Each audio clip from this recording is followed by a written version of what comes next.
सुबह 8 बजे के बाद नहाने वाले लोग ये वीडियो जरूर देखें। दोस्तों, एक बार भगवान विष्णु और माता लक्ष्मी क्षीर सागर में शेषनाग की शैया पर विश्राम कर रहे थे।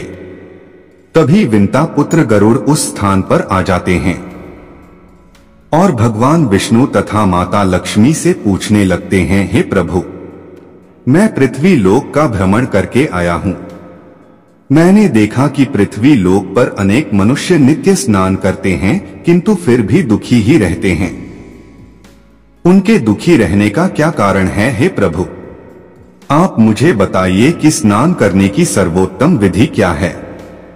स्नान कब और कैसे करना चाहिए? स्नान करते समय कौन से मंत्रों का उच्चारण करना चाहिए? मेरे मन में इन सभी प्रश्नों को जानने की इच्छा निर्माण हो रही है। गरुड़ जी मां लक्ष्मी से भी पूछते हैं, हे माता, मैंने यह भी देखा है कि अनेक महिलाएं नित्य स्नान करके आपकी पूजा आराधना करती हैं, किंतु फिर भी उनके घर में आपका वास नहीं होता है। इसका क्या कारण है? गरुड़ जी द्वारा इस प्रकार से प्रश्न पूछने पर भगवान विष्णु कहते हैं, हे पक्षीराज, तुमने उचित ही प्रश्न किया है। स्नान करना अत्यंत आवश्यक होता है। स्नान से ही शरीर शुद्ध होता है, स्नान करने से ही शरीर पवित्र होता है और मनुष्य पूजा पाठ आदि कर्म करने के पात्र बनता है।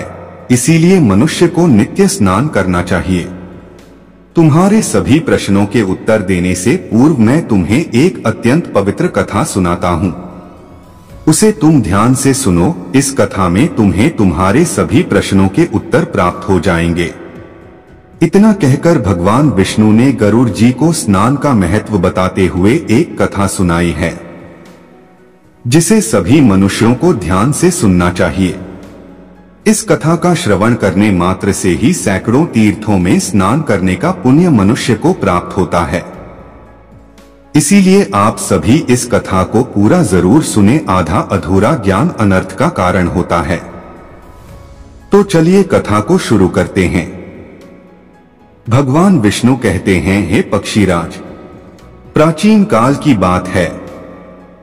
मध्य देश में एक अत्यंत सुंदर नगर था, जहां पर एक धनवान सेठ रहता था, जिसकी 3 पुत्रियां थी। सेठ ने अपनी पुत्रियों को कभी किसी चीज की कमी होने नहीं दी। उसने उन्हें बड़े लाड प्यार से पाला था। उसकी पुत्रियां बहुत ही सुंदर और चंचल स्वभाव की थी। एक पिता का जो कर्तव्य होता है, वह सभी सेठ ने पूर्ण किया। अपनी पुत्रियों को उसने सब कुछ दिया, लेकिन उसने केवल एक गलती की कि उसने अपनी पुत्रियों को शास्त्र ज्ञान नहीं दिया। जीवन में सब कुछ पाकर भी उसकी पुत्रियों का जीवन अधूरा था। ज्ञान के बिना कोई भी मनुष्य पूर्ण नहीं होता है। पैसा, संपत्ति, सौंदर्य होकर भी उसकी पुत्रियों के पास वह नहीं था जो प्रत्येक स्त्री के पास होना चाहिए। फिर जब उसकी तीनों पुत्रियां जवान हुई तो उस सेठ ने उसकी तीनों पुत्रियों का विवाह एक अच्छे कुल में कर दिया। तीनों के पति बड़े बड़े व्यापारी थे और सभी राजमहलों में रहने के लिए चली गई। जैसे ही तीनों रहने के लिए अपने घर चली गई, वहां पर उनका भव्य दिव्य स्वागत किया गया। विवाह के बाद की सभी रस्में की गई। उन तीनों के ससुराल वालों ने उन्हें बहुत मान सम्मान दिया और सभी के साथ प्रेम से व्यवहार किया। वे तीनों अपने ससुराल में बड़े ही मौज से रहने लगी। तीनों सुबह देर से जागती थी, देर से स्नान करती थी, बिना स्नान किए ही भोजन किया करती थी और कभी कभी ही पूजा पाठ किया करती थी। उनकी सास ने उन्हें कई बार टोका, लेकिन किसी ने अपनी सास की बात नहीं मानी और अपनी ही मनमानी करने लगी। लेकिन जैसे जैसे समय बीतता गया, उन तीनों पुत्रियों के ससुराल में परेशानियां बढ़ने लगी। तीनों के पतियों को व्यापार में आर्थिक नुकसान होने लगा और धीरे धीरे उनका सारा व्यापार डूबने लगा। दूसरों से कर्ज लेकर वे अपने व्यापार को चलाने लगे, लेकिन फिर भी उन्हें घाटे का ही सामना करना पड़ा, जिससे घर में क्लेश होने लगा। बार बार लड़ाई झगड़े होने लगे। जब से यह तीनों उन घरों में रहने के लिए चली गई थी, तभी से उनके घर में संकट आने शुरू हो गए थे। उन तीनों बहनों के ससुराल में पैसे की इतनी तंगी हुई कि उन्हें अपना घर द्वार सब कुछ बेचना पड़ा और वे सभी झोपड़ी में जाकर रहने लगे। लेकिन वे तीनों बहनें झोपड़ी में रहना पसंद नहीं करती थी, इसीलिए वे अपने ससुराल को छोड़कर मायके में वापस आ गई और अपने पिता के साथ रहने लगी। अपने घर पर आकर भी उन तीनों की आदत नहीं बदली और घर पर आकर भी वह तीनों बहनें बड़े मौज से रहने लगी। वहां पर भी वे तीनों देर से उठती थी, देर से स्नान करती थी, बिना स्नान किए ही भोजन किया करती थी, जिस कारण से उनके पिता को भी व्यापार में नुकसान होने लगा और उसकी भी आर्थिक स्थिति खराब होने लगी। फिर एक दिन उनके द्वार पर भगवान विष्णु एक साधु का रूप धारण करके आ गए। सेठ ने उस साधु का प्रेम से स्वागत किया और उनके पैर धोकर उन्हें प्रणाम किया। फिर सेठ ने उस महान साधु को अपना दुख बताया और उस पर निवारण करने के लिए उपाय पूछा। सेठ ने अपनी पुत्रियों को भी बुलाया और साधु को उनके बारे में भी सारी हकीकत बता दी। जैसे ही उस साधु ने सेठ की तीनों पुत्रियों की तरफ देखा तो उन्हें सारी हकीकत पता चली। उन तीनों बहनों के चारों ओर नकारात्मक शक्ति का घेरा बना हुआ था जो उनके साथ ही चल रहा था। वे जहां पर भी जाती वह नकारात्मक ऊर्जा उनका पीछा नहीं छोड़ रही थी। उस सिद्ध साधु ने उस सेठ से कहा, तुम्हारी तीनों बेटियों की आदतों के कारण उनके चारों ओर नकारात्मक ऊर्जा का घेरा बना हुआ है। इसी कारण से यह जहां पर भी जा रही है वहां पर केवल दुख और संकट आ रहे हैं। तुम्हारी तीनों पुत्रियां अत्यंत आलसी हैं, यह देर से जागती है, देर से स्नान करती है, बिना स्नान किए ही भोजन करती है और यही वजह है कि उनके जीवन में यह संकट आ रहे हैं। फिर उस साधु ने उस सेठ को और उनकी पुत्रियों को अत्यंत महत्वपूर्ण ज्ञान दिया और उसका नित्य पालन करने के लिए कहा। भगवान विष्णु कहते हैं, हे वत्स, स्नान के 4 प्रकार होते हैं, ब्रह्मा स्नान, देव स्नान, अर्घ्य स्नान, मानव स्नान और दानव स्नान। इन्हें समय के अनुसार वर्गीकृत किया गया है।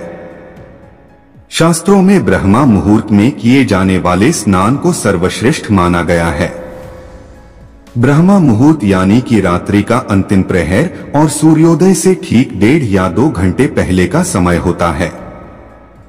यानी कि साधारणतया शास्त्रों में यह समय दिन का सर्वश्रेष्ठ समय माना जाता है, क्योंकि इस समय वातावरण में अद्भुत और चमत्कारी ऊर्जा व्याप्त होती है। यह समय देवताओं का समय होता है।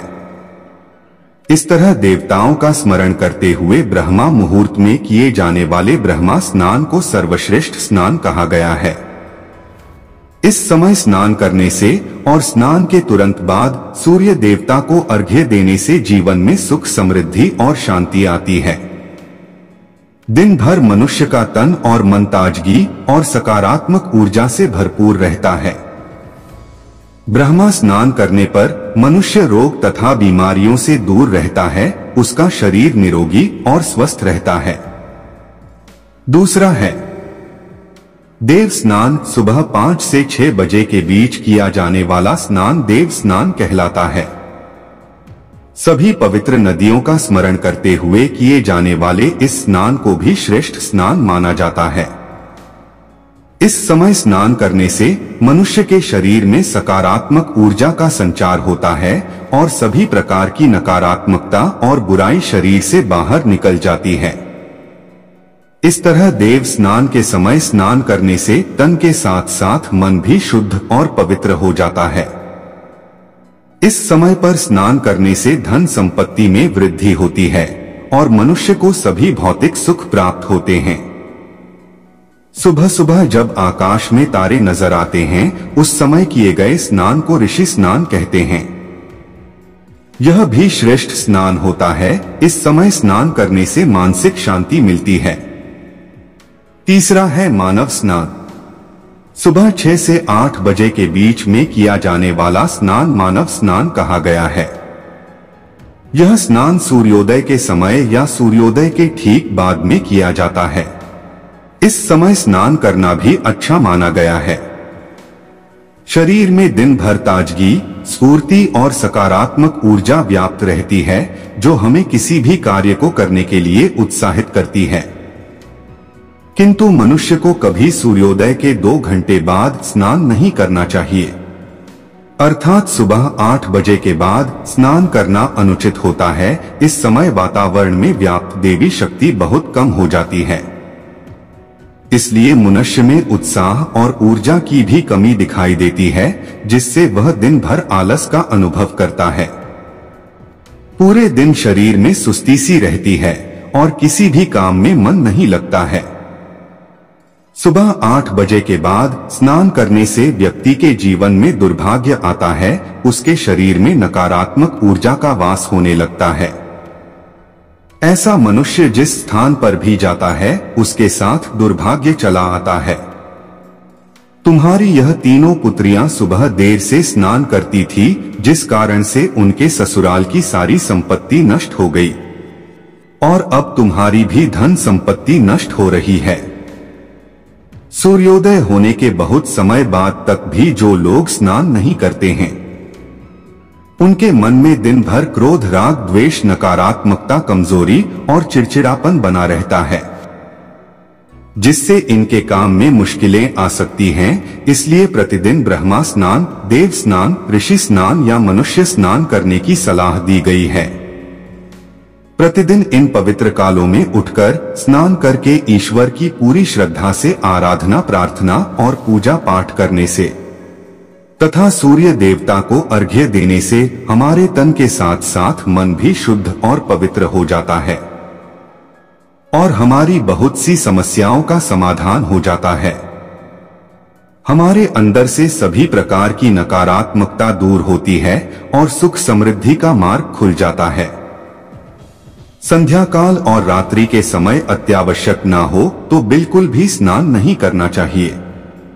भगवान विष्णु कहते, वत्स, अब मैं तुम्हें स्नान करते समय बोले जाने वाले अत्यंत महत्वपूर्ण मंत्र के बारे में बताने जा रहा हूँ, इसीलिए तुम इसे ध्यान से सुनो। जो भी इस मंत्र का उच्चारण करते हुए स्नान करता है, उसके सभी पाप उसी क्षण नष्ट हो जाते हैं, उसका दुर्भाग्य भी नष्ट हो जाता है और उसे सुख समृद्धि प्राप्त होती है। वह मंत्र इस प्रकार है, गंगे च यमुने चैव गोदावरी सरस्वती नर्मदे सिंधु कावेरी जले अस्मिन् सन्निधिं कुरु। इसका अर्थ है, हे गंगा, यमुना, गोदावरी, सरस्वती, नर्मदा, सिंधु और कावेरी माँ, मेरे स्नान करने के जल में कृपया आप सभी पधारिए। इस मंत्र के उच्चारण से सभी तीर्थ स्थानों में स्नान करने का पुण्य मिलता है। इस प्रकार से भगवान विष्णु ने उस सेठ को स्नान का महत्व बताया। फिर सेठ की तीनों पुत्रियों को अपनी गलती समझ में आ गई। वे तीनों अपने अपने ससुराल में रहने के लिए चली गई और भगवान विष्णु द्वारा बताए गए स्नान के सभी नियमों का पालन करने लगी। तीनों सुबह ब्रह्मा मुहूर्त में जागक स्नान करने लगी और नित्य सूर्य को जल देने लगी। सुबह नित्य स्नान करने से उनका शरीर पवित्र हो गया और वह नकारात्मक ऊर्जा भी पूरी तरह से नष्ट हो गई। धीरे धीरे उनके पति का व्यापार भी ठीक से चलने लगा और उनका खोया हुआ सब कुछ उन्हें फिर से वापस मिल गया और तीनों बहनें बड़ी ही प्रसन्नता से अपने ससुराल में रहने लगी। तो दोस्तों, इस प्रकार से हमारे जीवन में स्नान का बहुत अधिक महत्व होता है। इसीलिए हमें रोज सुबह जल्दी स्नान करना चाहिए। सुबह 8 बजे के बाद स्नान करना अशुभ होता है। इस प्रकार से भगवान विष्णु ने गरुड़ जी को स्नान का महत्व बताया है। मैं आशा करता हूं कि आपको यह कथा पसंद आई होगी और यदि इस चैनल शर्मा स्टोरी नंबर 1 पर नए हैं तो चैनल को सब्सक्राइब करना ना भूलें। साथ ही वीडियो को लाइक और शेयर करना ना भूलें और कमेंट बॉक्स में जय श्री हरि विष्णु जरूर लिखें। धन्यवाद।